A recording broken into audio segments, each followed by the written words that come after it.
Magkano po sa ano, sa kalabasa? 15 po. 15. Mura naman ang kalabasa mo. Ano? Nag-aaral ka pa, be? Anong grade mo na? Grade 10. Grade 10. Ba't hindi ka ngayon pumasok? Wala po. Kompo kasi. Magtitinda po kasi ako ngayon. Ngayong market day kasi market day sayang, no? Pero mamayang hapon pili ka pa pumasok, no? Half day. Sige. Buti pa ubusin ko na lang yung paninda mo para makauwi ka ng maaga. Sige na po. Hindi, kiluin mo na yan lahat. Kung magkano yan. Ang abutin mo. Kanina marami yung tinda mo kanina. Opo, marami. Saksaka po.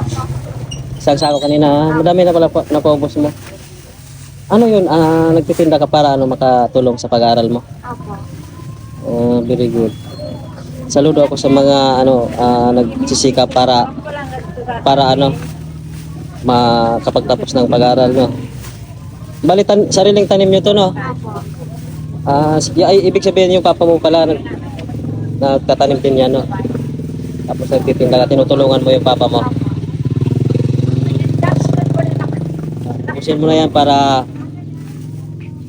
makauwi ka na ng maaga kasi para makapasok ka pang half day. Mabigat ba? Ano pa yung tinda mo kanina? Bukod dyan? Palaya po. Yung ampalaya.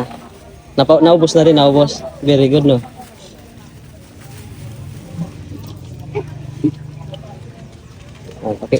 Pakikilo na lang dyan. Pero sa kilo? 15. 15. 184 po. 184, sige na. 184 lahat. Ano nga pala pangalan mo? Kayla po. Kayla. Anong grade ka na? Anong grade ka na pala? Grade 10. Grade 10. Marami pa palang lalakbayin mo para maabot mo yung pangarap mo. Kami bayad.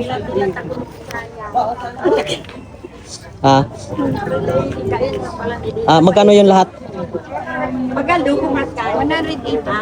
100? 184. 184. Sige na. Huwag mo nang suklian, be, kasi para idagdag mo lang sa allowance mo. Days feel long, the nights are cold. Totoo. Galing yan sa sa sponsorship sa mga followers ko.